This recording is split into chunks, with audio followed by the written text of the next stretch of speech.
Hi, so welcome back to my channel. My name's Sandra. My name is Sandra Mixa, author now, poet, I guess, of Ineffable Heart, poems about love and heartbreak by me. I don't know if this is too dark in here, so let me just set the tone, set the mood. I've never filmed a video like this. Oh no, this is offsetting my face. Maybe if I put it here.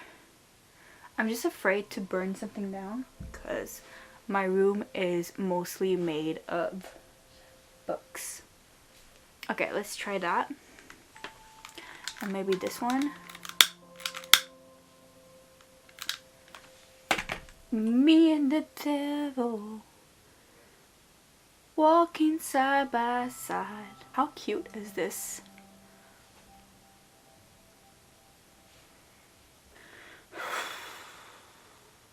I guess I want to talk about this book and my first book and my thoughts and opinions and worries and etc. First off, I knew I wanted to publish a poetry book in the month of February, the month of love. It didn't happen like that because I got severely sick in the month of February, and then by the time I got better, I started working on it, and then my dad got sick for a few weeks and he's still sick, so I've been taking care of him and I've been like trying to work on this meanwhile. And then at the same time, I had almost finished the first draft of the collection and I liked the way it was, but I felt like it needed something more. So one night I ended up writing a huge poem for an hour, and it's the end poem. It's the last poem from the last part of this collection, and this collection is separated in three parts. You have Lonely Heart, Broken Heart, and Betrayed Heart. So yeah.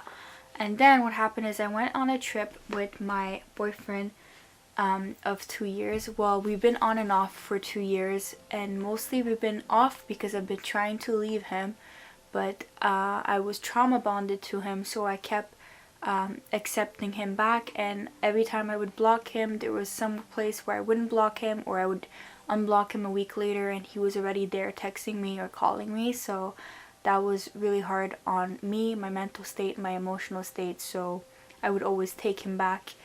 And so when we were on that trip, I was like, you know what, let me make this work. Like, you know, I've pictured my future with this person so many times, and maybe this time it will be different. And you know, like, you just, when you allow yourself to go there with your heart again, it's hard because it's like, you know, you shouldn't trust them, but you want that future with them. And yeah, it bit me in the ass again. So when I was on the trip, I discovered that he was cheating and lying as he usually does, and he's always entertaining other people and starting relationship with other people behind my back. The thing is, like, I know we broke up a few times, but when I did something with someone or when I had something going on, I would tell him, and he knew everything about me, everything about my life, which, you know, kind of gave him the advantage. Meanwhile, I was discovering more and more crazy shit about him, and more about how he was manipulating and using other people.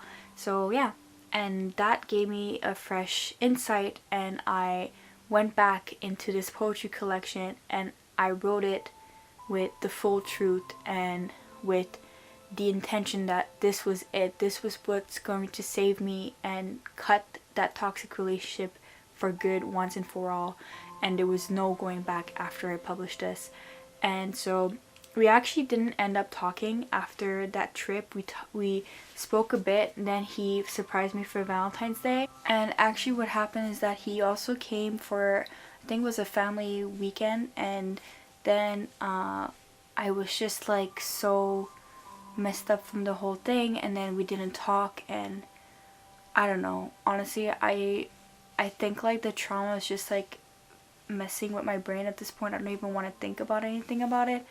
And anyways, all this to say that we didn't talk, although we didn't block each other anywhere for 2 weeks. And then my dad got sick and I posted something about it, and then he messaged me and I talked to him for a day, and then I couldn't anymore. I just couldn't tolerate any of it.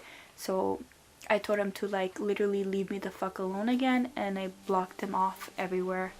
And yeah, he's been trying to contact me, whatnot, but it is what it is. Like, it's just too much with everything that's happened. A lot has happened. This book was actually what kind of saved me finally, and which like gave me the strength to like move on. So I hope that the people that are picking this book up can understand where it's coming from. It's coming from a darker place, a deeper place where, you know, someone has been hurt over and over again. And yeah, I think it's very reflective of that. It's my first attempt. I made everything myself. I published it myself. I like self-published on Amazon. I made the cover, I did the formatting, I did the cover, I did everything. And actually it was very like stressful, but at the same time I was surprised that I didn't mess anything up too badly. And when I ordered my proof copy, all I had to do was like review a lot of the poems. Like, I reread the poems out loud like about 3 times and adjusted some of the poems. So yeah, I was actually pleasantly surprised at how easy it was to publish. There's already 10 orders in, and we've only been a week since publishing. And the funny part is, the first week I published it, it wasn't showing up on Amazon, and that's because I checkmarked something that I shouldn't have before publishing, and that's why it wasn't showing up. So now it's finally showing up, so I hope that it means that a lot more people are going to buy it and purchase it and review it. The best and most important thing is reviewing books, especially self-published books. So yeah, I'm really curious. If you guys have any questions, leave them down below and I'll try my best to answer them all, or make a separate video or hop on TikTok and answer them. So the next thing I want to talk about is the author's note. I don't know if I said it in my writing vlog, but I'm going to read it again, and hopefully this will make you want to pick it up. And I'll also read maybe 1 or 2 poems, some of my favorites, maybe one lighthearted one and one traumatic one, so bear with me. So let's go with the author's note. It says, "Dear readers, this collection is very dear and intimate to me. As much as I tried, I could not write something lighthearted. I had to write something truthful pertaining to my experiences with love and heartbreak. Please be advised, for its language is coarse and its topics are mature. As grim as this poetry collection may be, I want to remind you and myself that love is all around us, within everything and everyone. If not for love, I would have never started to write in the first place. I want to encourage you to feel and love deeply, and don't be afraid to share what you've learned when uncovering the darkest, deepest depths of your heart. Love, Sandra." I have no idea why I went out of focus. I'll read the back poem. I really like this one, and it says, "You are the postscript at the tip of my tongue, in which I wish to say, welcome home, please stay."